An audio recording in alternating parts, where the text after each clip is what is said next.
मैं YouTube के through आया था, आपको रीच आउट करा मैंने, जैसे इंस्टाग्राम पे जी। जो आपने काम कराया, totally thank you so much भैया फॉर दी वर्क।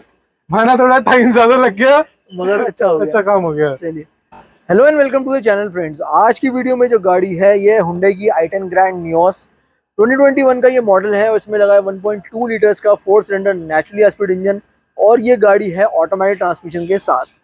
आज हमने इसमें लगाई है गवर्नमेंट अप्रूव्ड BS6 किट। एक बार मैं आपको दिखा देता हूँ कि हमने इस गाड़ी में CNG किट की प्लेसमेंट किस तरह से की है, किट के क्या क्या पार्ट्स कहाँ कहाँ लगे हैं और उनके फंक्शंस क्या क्या हैं।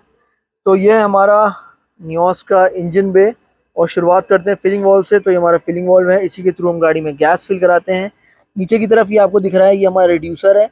रिड्यूसर का काम होता है सिलेंडर से आने वाली हाई प्रेशर गैस को गाड़ी के अकॉर्डिंग यूजर प्रेशर में कन्वर्ट करना। साथ में ये आपको दिख रहा है, ये हमारा गेज है। गेज का काम होता है, जो स्विच होता है गाड़ी में CNG का, उसमें इंडिकेट करना कि गाड़ी में अभी कितनी गैस है, हमें कब नेक्स्ट रिफिल करानी है। ये हमारा मैप सेंसर है CNG सिस्टम का। ये इंजेक्टर रेल्स हैं। इंजेक्टर रेल्स का काम होता है इंडिविजुअली गैस को इंजन में पंप करना। और पीछे की तरफ आ जाए तो ये है हमारा ECM CNG सिस्टम का। जितने भी कंपोनेंट्स गाड़ी में CNG के इंस्टॉल होते हैं उन सबको कमांड इसी के थ्रू दी जाती है। जो भी हम ट्यूनिंग्स करते हैं वो भी इसी में जाके सेव होती है। तो ये तो हो गई हमारी CNG किट। उसके अलावा हमने इसमें जो जो एड ऑन्स किए हैं वो मैं आपके साथ शेयर कर देता हूँ। सबसे पहले ये हमारा CNG फिल्टर। फिल्टर का काम होता है कि जो हमारा सिलेंडर होता है CNG का, उसमें वक्त के साथ जो हमारा फिलिंग स्टेशन होता है, CNG पंप होता है, तो उसमें वक्त के साथ क्या है, फिलिंग स्टेशन के थ्रू ऑयल के वेपर सिलेंडर में डिपॉजिट हो जाते हैं। तो वो ऑयल के वेपर्स या और किसी और तरह की इम्प्योरिटी किसी भी तरह इंजन में ना पहुंचे, ये फिल्टर उनको रोकने का काम करता है। पीछे की तरफ है हमारा static advancer. Static advancer basically गाड़ी की परफॉर्मेंस को इम्प्रूव करता है। इस गाड़ी में डायनामिक एडवांसर भी लगाया जा सकता था, मगर एज पर ओनर प्रेफरेंस हमने इसमें स्टैटिक एडवांसर लगाया है। Dynamic advancer basically software based होता है, तो उसकी प्रोसेसिंग थोड़ी क्विक होती है, पावर डिलीवरी काफ़ी ज़्यादा अच्छी होती है स्टैटिक के मुकाबले, मगर स्टैटिक भी अपना काम बखूबी अच्छे से निभाता है। तो ये तो हो गया हमारा एडवांसर। साथ में वायरिंग की क्वालिटी आप देख सकते हैं, प्रॉपरली स्लीव्ड वायर है। ये हमारी किट की वायरिंग है, ये हमारा गाड़ी की ओरिजिनल वायरिंग है। दोनों एकदम डिट्टो मैच करती है। वायरिंग का अच्छा होना ज़रूरी है ताकि फ्यूचर में वायरिंग के चलते किसी भी तरह का गाड़ी में फॉल्ट ना आए। उसके अलावा हमने इस गाड़ी में जितने भी कनेक्शंस किए हैं वो सारे सोल्डरिंग के थ्रू किए हैं, कपलर टू कपलर नहीं किए हैं।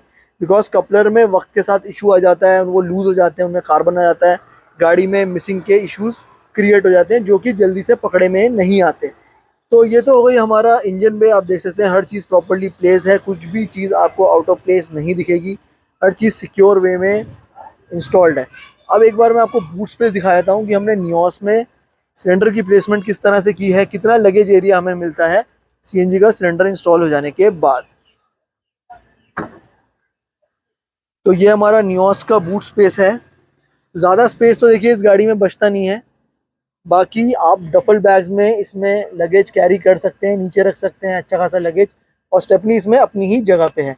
आप इसमें ब्रैकेट को नीचे की तरफ भी इंस्टॉल कर सकते हैं। नीचे की तरफ अगर आप सिलेंडर को इंस्टॉल करेंगे तो आपकी स्टेपनी जो है पीछे इधर खड़ी हो जाएगी और आप सिलेंडर के ऊपर कितना भी सामान रख सकते हैं। मगर हाँ, बड़े सूटकेसेस आप इस गाड़ी में नहीं रख सकते, वही आपको डफल बैग्स या पॉली बैग्स के थ्रू ही रखना पड़ेगा।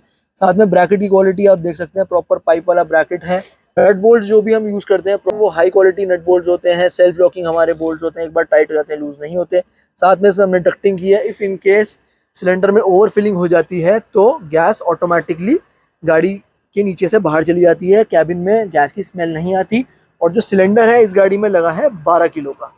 तो ये तो हो गया हमारा बूट स्पेस। अब एक बार गाड़ी के ओनर से पूछ लेते हैं कि उन्हें हमारे काम की क्वालिटी कैसी लगी, और जैसे कि उनकी ऑटोमेटिक गाड़ी है। मैं सर। मैं YouTube के थ्रू आया था, आपको रीच आउट करा मैंने, जी जी जैसे इंस्टाग्राम पे जी। जो आपने काम कराया, टोटली सेटिस्फैक्ट्री वर्क है। हम्म, जैसी आपने वायरिंग करी है इसमें कि मतलब कोई बता नहीं सकता कि कंपनी फिटेड है या जी बाहर जी से जी है, जी कि टोटली सेट। जैसे ड्राइविंग क्वालिटी जो है, जैसे पेट्रोल पे रन कर रहा था, मैं अपनी लाइफ की CNG गाड़ी चला रहा हूँ। जी जी। तो उसके बाद देखते हैं, अगर मेरे को परफॉर्मेंस और इनहेंस इम्प्रूव करानी करना होगी है। तो मैं डायनेमिक इसमें बट लगवाऊंगा। As if now you are satisfied with the totally performance, satisfied with the quality. Smoothness, drivability, gear main shifting. Main issue था वायरिंग का, क्वालिटी का, कि कैसा काम होगा। उसमें 10 आउट ऑफ 10 है, कि मतलब कोई शिकायत का मौका ही नहीं है, कि बूट स्पेस वगैरह सब सही। कुछ। चलिए, तो सर हमारे थैंक सेटिस्फाइड यू है देखिए जी। थैंक यू सो मच भैया फॉर दी वर्क। माना थोड़ा टाइम ज्यादा लग गया, मगर अच्छा हो गया। अच्छा काम हो गया। चलिए, तो सर हमारे सेटिस्फाइड हैं। देखिए सर को मैंने बोला था कि डायनामिक लगा लो इस गाड़ी में, बढ़िया परफॉर्म करेगा, बट उन्होंने बोला अभी मैं स्टैटिक ट्राई करना चाहता हूँ कि स्टैटिक के साथ कैसा गाड़ी बिहेव करती है, और जब मैं इन फ्यूचर डायनामिक में शिफ्ट करूंगा तो मुझे क्या बदलाव महसूस होगा, ताकि वो जज कर सके। तो खैर वो उनका अपना डिसीजन है, जैसा उन्होंने बोला हमने काम किया। मगर देखिए गाड़ी की परफॉर्मेंस जो है वो सारी निर्भर करती है ट्यूनिंग के ऊपर। मैं अपनी हर वीडियो में ये बात कहता हूँ कि ये जो फिल्टर है, ये स्लीव है और ये एडवांसर है, ये नट बोल्ट और ये सब स्टैंड वैंड, ये सेकेंडरी है। मेन जो है आपका है ट्यूनिंग। अगर हमने ये सब चीज़ें लगा दी और गाड़ी को अच्छे से कैलिब्रेट नहीं किया, ट्यून नहीं किया इन सब के पोटेंशियल के अकॉर्डिंग या गाड़ी के पोटेंशियल के अकॉर्डिंग, तो इन सब चीज़ों को लगाना एकदम ज़ीरो है। आप नॉर्मली किट भी लगा दोगे ना और साथ में स्टैटिक एडवांसर या डायनेमिक एडवांसर लगा दोगे और गाड़ी को ट्यून कर दोगे या एडवांस वगैरह कुछ नहीं लगाओगे, तब भी गाड़ी आपकी एक नंबर परफॉर्म करेगी। तो खैर ट्यूनिंग का बहुत बड़ा फैक्टर है गाड़ी की अच्छी परफॉर्मेंस में। इंस्टॉलेशन अच्छी हो, खूबसूरत हो, तो उस पर चार चांद लग जाते हैं कि चलो अगर आप बोनट उठाओगे तो सब चीज़ें आपको खूबसूरत लगेगी। तो इसी के साथ मैं इस वीडियो को यहाँ ख़त्म करता हूँ। अगर आप मुझसे कनेक्ट करना चाहते हैं तो व्हाट्सएप पे, इंस्टाग्राम पे कर सकते हैं। और अगर आपको ये वीडियो अच्छी लगी तो इसे लाइक करिए, शेयर करिए, मेरे चैनल सब्सक्राइब करिए और बेल आइकन दबाना ना भूलिए।